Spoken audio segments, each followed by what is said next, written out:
What's up? I'm Trevor Osborn, filmmaker, editor, and I'm going to fill up your quarantine hours getting you edit today.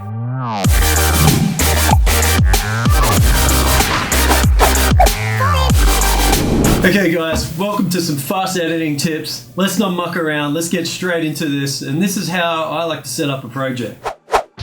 Okay guys, so load up your Premiere Pro, start a new project, and this is where we're going to file everything. So we want to make our own little template for everything. So go into Browse. So you want to have an SSD. I'm using my D drive here where I store my video and project files. You can store your media cache here depending on how many SSDs you're running. Let's assume that you're just running 2. This is a good way to do it. I'm actually running 2 SSD drives and a hard drive where I store everything once I'm done. So let's name our project, whatever you want to call it. I'm just going to do a template here just to show you guys how to get started and how I like to go. So now we're over here, select your folder, move over. So once you've done that, click in here, name your project. Sometimes Premiere does some weird things where your editing style and layout has all changed. This has to be tidy before you start. It's just like, you should not leave the house without making your bed. Like, things need to be tidy, otherwise your brain's just gonna be everywhere. So let's sort this out now, and this is what I do. I like to have my project up the top where I import all my elements and everything, top left. I like to have my effects down to the bottom left, and then I like to have my timeline equally spaced, a source monitor, and my program monitor. In the source monitor, I wanna have my effects control, and I also want to have audio track mixer and audio clip mixer. So what you need to do is you need to come up into Windows and select it from the menu here. Boom, audio clip mixer, and then it'll be in there. Okay, so now we've set up all our workspaces how we kind of want it. We just come up here and hit save layout. And if for any reason it changes, do it all again. Sometimes Premiere wigs out, it gets corrupt, and you just have to reset it just like we did here. Okay, so the next step I like to do is add all my bins. So I just come up into here, right click, new bin, name it what you want. Let me speed things up a little bit, and this is how I set up all my bins. So okay, so now the next step is to create your sequence. There's a few options to do this. We can do it from the menu here and select new sequence, or we can actually import all our footage in, drag one of the video clips onto this little icon here, and voila, you've got a sequence to that setting. And then what I want to do is I'm going to call this SEQ main. So this will be my main sort of thing. I then drag this out. Now you'll see my sequence just floating. Then I'll just drag that into my sequence bin. Now everything's so nice and tidy.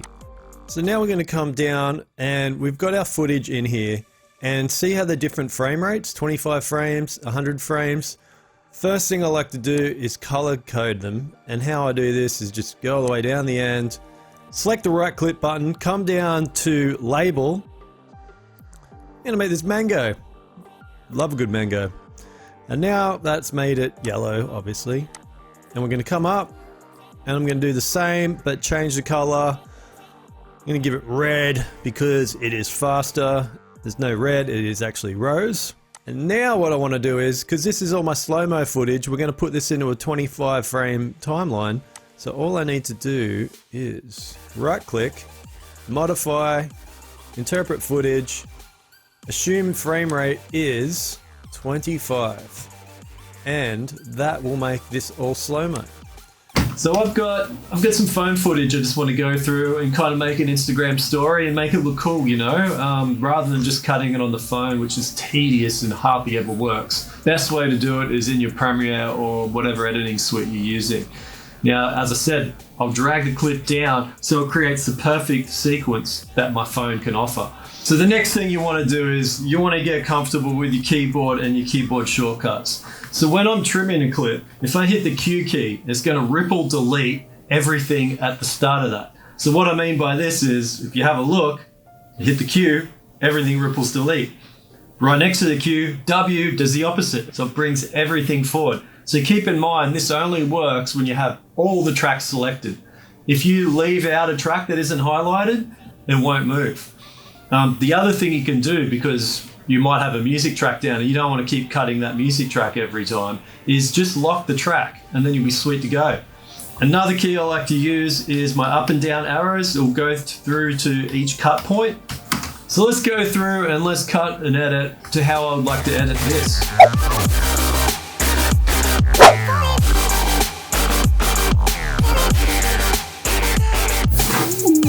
Okay, so now we're getting comfortable here. We're really starting to nail through it, and you've got yourself a pretty good edit. Now, I love to have a pancake editing. And what do I mean by pancake editing? Well, it's kind of like a pancake. It's stacking down on each other.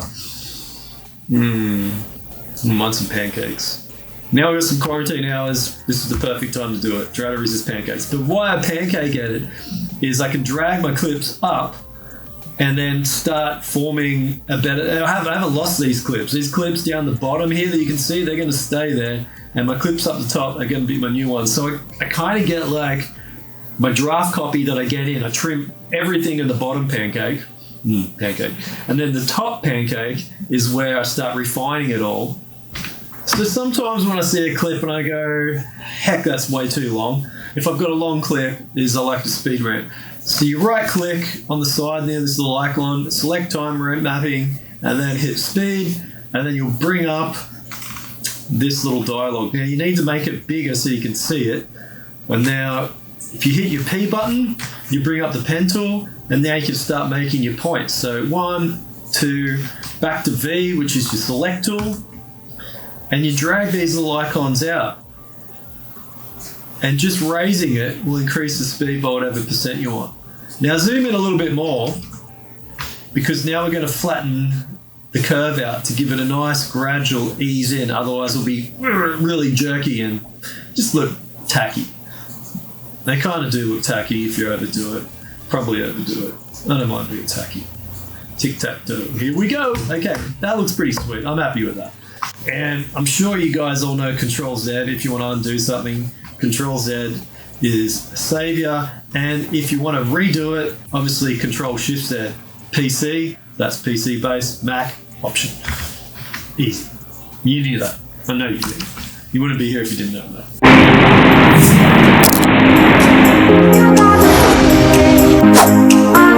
How I do these transitions is I like to do an adjustment layer, new item, adjustment layer in my project panel. I move over, I select this lens distortion to give it a nice warp zoom effect, and then I add a directional blur, and I kind of like to put a mask, a little circle mask, fade it out really hard so you get that full look. So this is how I do it. I like to make everything Bezier so it's going on that smooth curve rather than the real abrupt curves. Just everything jerky. I don't know why it's just not custom like that. Easy ease out to hit your first key point. Easy ease in on your last key point. Gives it that nice look that you can really drag your key points out. Another effect I like to do is speed ramp up the end of one clip to speed ramp into the next clip. And they've got to be similar sort of movements. And once you get it right, it kind of looks like this. Oh, look at that. Super smooth, silky. Mwah. We're using our lens distortion, and generally with the adjustment layer, I wouldn't go any longer than 12 frames for a transition. Between 10 and 12 seems to be pretty good. So this is what we got so far. Oh, hang on. Before I get into it, you should resist from looking at every single edit you did over and over again, because this takes hours off your day and life, and you just get over it. Try to do as much as you can without previewing it. Obviously you don't want to butcher the whole thing, but when you're listening to the song, you've got punch points. And if you hit the M button, you can add markers. A lot of benefits to using the M button, which I'll do in another video. I'm not going to do it in this because we're taking in a lot right now. This is just basic editing to make your shit look good. This will look good. You'll do it quick, especially for phone footage. If you're trying to get out an Instagram video, this is going to help you. Any sort of video. You can edit now. Like, basically, you're fucking rushing it. It's not scary, is it? This is super easy. All right, so when I get stuck into color grading, so as you can see over here, you need to make sure your blacks are blacks, your whites are whites, and we can see here that our black level is down the bottom, our white is up the top. If these are blowing out, it means that whole level is just going to be pushed so far up. So if we look when I change my values over here, we'll see how they drop and increase. The same with the saturation. If this circle blows out too much, it means your footage is way too saturated, and you can tone that down with the saturation over here. So when I color grade, I like to get the light exposure as good as I can possibly get it, just by tweaking with these few sliders here, the whites, the blacks, the highlights, the shadows. And once we're done, we're going to save our project. You can either use a media encoder or just spit it out straight away. Okay, match sequence source is important so we get it perfect for Instagram for this case. I just go up here and I change the values a little bit just to give me the best possible quality. So I always go VBR 2 pass. It just encodes it an extra time. Then I come over here and I change my bitrate and my variable bitrate. Usually boost it up by 100%. Max render on, max quality, blah, blah, blah. Make sure everything max is turned on. Save. Now, if you did use media encoder like I just did, the benefits of this is you can still keep working on this project or another project while it's exporting. Why do you want to do that? So you can be efficient. Be efficient. Be efficient while you're quarantining. If you're not going to do anything, you want to walk away, hell yeah, just save it in there. Don't worry about encoder. But once you've got encoder up, it's pretty much the same thing. You're just going to hit this little play button up on the top right. Make sure everything you've got is done right. It is called. Now we can come over here and work on another project because we're just frothing to be creative.